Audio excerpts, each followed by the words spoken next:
Good day, and welcome to another edition of the Military and Foreign Affairs Network. I'm your host, the voice of reason. So, there has been some recent reports coming out of Ethiopia.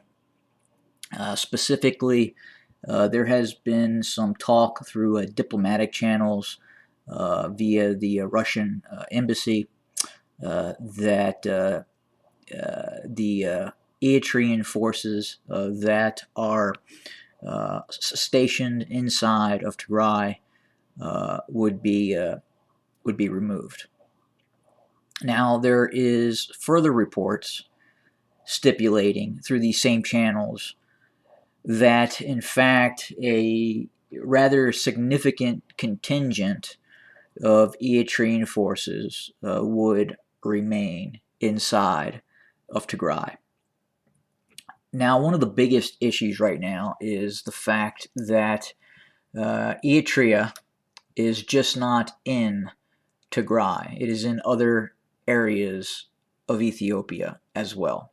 I had briefly discussed a contingent that could be inside of Addis Ababa.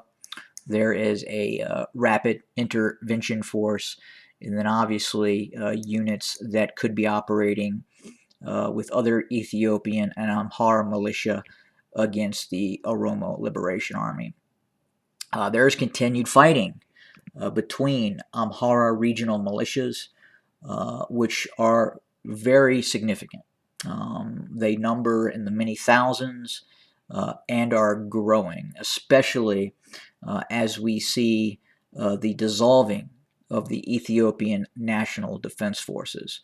There are units that have large contingents of Oromo peoples inside the ENDF that are deserting. And part of that reason is they do not want to fight their own people. At the same time, these Oromo peoples also do not want to be deployed to Tigray and have to fight in a completely different region. So we're seeing the growth of these Amhara militia units that are at times taking the place of the Ethiopian Army, National Defense Forces, whatever you want to call it. And then at the same time, there is definitely this tight interworking between the Eritrean army and the Ethiopian National Defense Forces, and even the Amhara regional militias that we have seen operating in this area as well. But the biggest issue right now is Tigrayan, or I'm sorry, Eritrean forces actually going to leave Tigray? And that answer is no. And they can come out and they can say, hey, these forces are going to leave, and then give no timetable. And a second point is there's even reports filtering out of Tigray that, in fact, more Eritrean forces are, in fact, entering Tigray. Now, could that be a rotation, a troop rotation of having units that have been in Tigray for a period of time leave, and they're using that as an example of forces leaving, as they then bring in new forces from Eritrea? And that could be happening as well. But the concept that all Eritrean forces would simply leave Tigray isn't rational at this point. The military situation on the ground is too complex.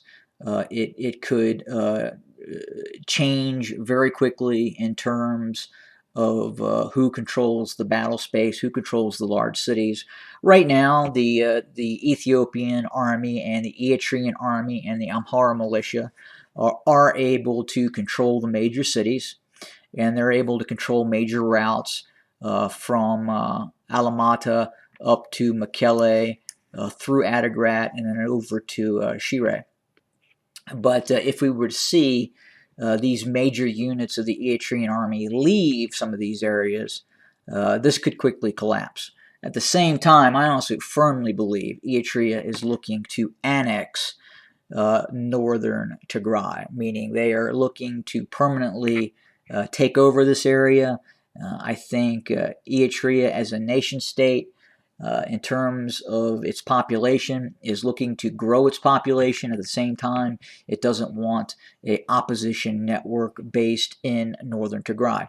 So that is its military goal right now. It's the crushing of the TPLF. It is the crushing of any opposition group that was operating inside of Eritrea that had moved into northern Tigray. And at the same time, the third goal is the increasing of land holdings, which would also come the increase of the control of populations. And Eritrea, with its population of just over 3.5 million people, needs more people. Again, I talked about in my last video, no one is beating down the Eritrean immigration office to get into Eritrea. It actually is losing at times its populace, especially fighting age males who do not wish to serve in the Eritrean army. But again, fighting continues. It is really ranging throughout Ethiopia, from Tigray to areas of northern Amhara to northwestern Ethiopia on the border with Sudan, and then obviously the continued activity with the Oromo Liberation Army, which has seen recent success in terms of pushing to within 50 miles of the capital of Addis Ababa. But we will continue to monitor the situation and report as events occur.